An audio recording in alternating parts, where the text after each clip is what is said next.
அது இன்னொன்னு இருக்குது, ஒரு சாங்ல ஒரு விஷயம் இருக்குது. ஒரு ஹீரோயின் வருவாங்க, அந்த ஹீரோயின் டான்ஸ் நல்லா இருக்கும்.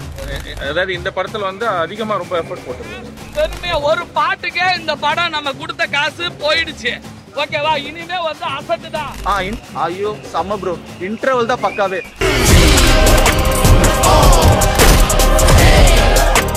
சத்தம் இல்லாம விசில் போடு, குத்தம் சொல்லாம விசில் போடு, சத்தம் பத்தட்டும் விசில் போடு, என் நண்பா என் நண்பி விசில் அடி என்னோடு, டிராகன் வேட்டைக்கு விசில் போடு, GOATக்கு விசில் போடு அப்படின்ற மாதிரி பாட்டெல்லாம் தெரிக்க வச்சிருக்கிறாரு.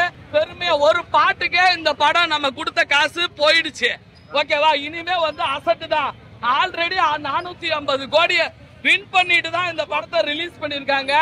நீங்க ஓட வச்சாலும் ஓட வைக்காதனாலும் கிரேட்டஸ்ட் ஆல் டைம் வரலாற்றுல பதிப்புல 2K கண்டிப்பா இந்த படம் மாபெரும் சக்சஸ் தான். இப்போ ஃபர்ஸ்ட் ஷோ தான் பார்த்தோம் அண்ட் ஆடியன்ஸ் ரொம்ப என்ஜாய் பண்ணாங்க. அண்ட் எவ்ரி செகண்ட் அவங்களுக்கு வந்து அந்த சர்ப்ரைசஸ் இருந்துட்டே இருந்துச்சு. ரொம்ப நல்லா இருந்துச்சு. எனக்கும் நானும் இப்போ தான் ஃபர்ஸ்ட் டைம் பார்த்தேன். So I am also happy. Vijay கூட நீங்களும் நிறைய படங்கள் நடிச்சிருக்கீங்க. அந்த விஜய்க்கும் இப்போ இருக்கிற விஜய்க்கும் என்ன மாற்றம்னு பாக்குறீங்க? அதே தாங்க, அப்படியே தான் இருக்காரு. எங்க இருக்காருன்றீங்க? இல்லை, யங்ன்றது வந்து அவர் யங் பை ஹார்ட் கூட ரொம்ப அதாவது இந்த படத்துல வந்து அதிகமா ரொம்ப எஃபர்ட் போட்டிருக்காரு. விஜய் சார் கூட நீங்க சேர்ந்து டான்ஸ் ஆடி இருக்கீங்க, எப்படிங்க சார்? அது ரொம்ப ஆபத்தான கேள்வி. ஆக்சுவலா அவர் தான் டான்ஸ் ஆடி இருக்காரு. நாங்களாம் டான்ஸ் எல்லாம் ஆடல, சும்மா தான் ஆடி இருக்கோம். அவரை வந்து இப்போவும் அந்த ஒரு நான் 15 இயர்ஸ்க்கு முன்னாடி பார்த்த விஜய் எப்படி இருந்தாரோ அப்படிதான் இருக்காரு. இப்போ சொன்ன மாதிரி 1000 கோடி அடிச்சுவாங்களா சார் கலெக்ஷன்? அடிச்சிடணும். பிகாஸ் எல்லா இடத்துலையும் கோட் தான் இருக்கு. இப்போ யூஎஸ்ல இருந்தும் சிங்கப்பூர்ல இருந்தும் மலேசியா இருந்தெல்லாம் அப்படி நிறைய ஃபேன்ஸ் கூப்பிட்டு தான் இருக்காங்க. எல்லா இடத்துலையும் படம் ஃபுல். அடுத்து 4-5 நாளைக்கு படம் டிக்கெட் எங்கேயுமே இல்லை. அவ்வளோ தியேட்டர்ல ரிலீஸ் பண்ணியிருக்கோம். 1000 மேல தான் போகும் கண்டிப்பா. சார் சக்சஸ் மீட் எதிர்பார்க்கலாமா? Yeah sure, yes of course.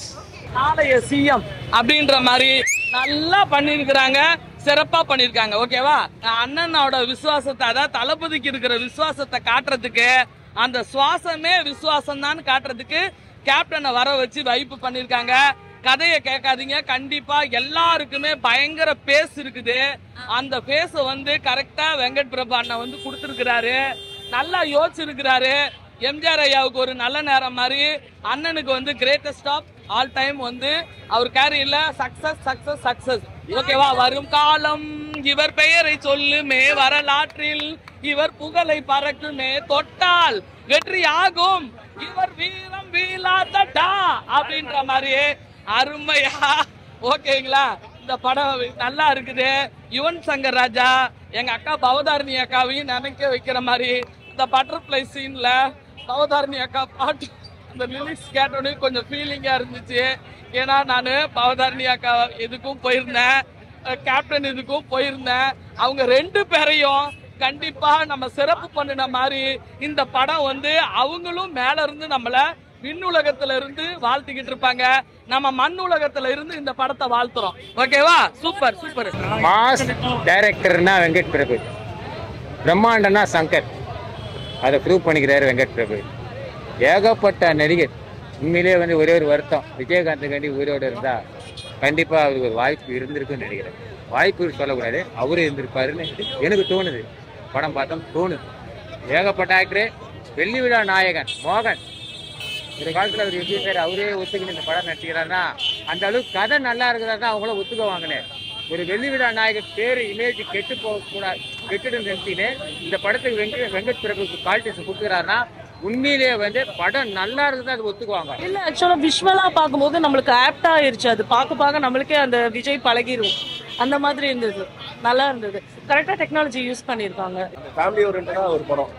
அது இன்னொன்னு இருக்குது, ஒரு சாங்ல ஒரு விஷயம் இருக்குது. ஒரு ஹீரோயின் வருவாங்க, அந்த ஹீரோயின் டான்ஸ் நல்லா இருக்கும். தென் இன்னொரு பாத்தீங்கன்னா கடைசியில ஒரு டைலாக் சொல்லிட்டு போவார். லைக் இப்போ இனிமே நீங்க அந்த இடத்துக்கு போங்க, நான் இந்த இடத்துல நான் பாத்துக்கிறேன்னு சொல்லிட்டு ஒருத்தர் வருவாரு. அது வேற லெவல்ல இருக்குது.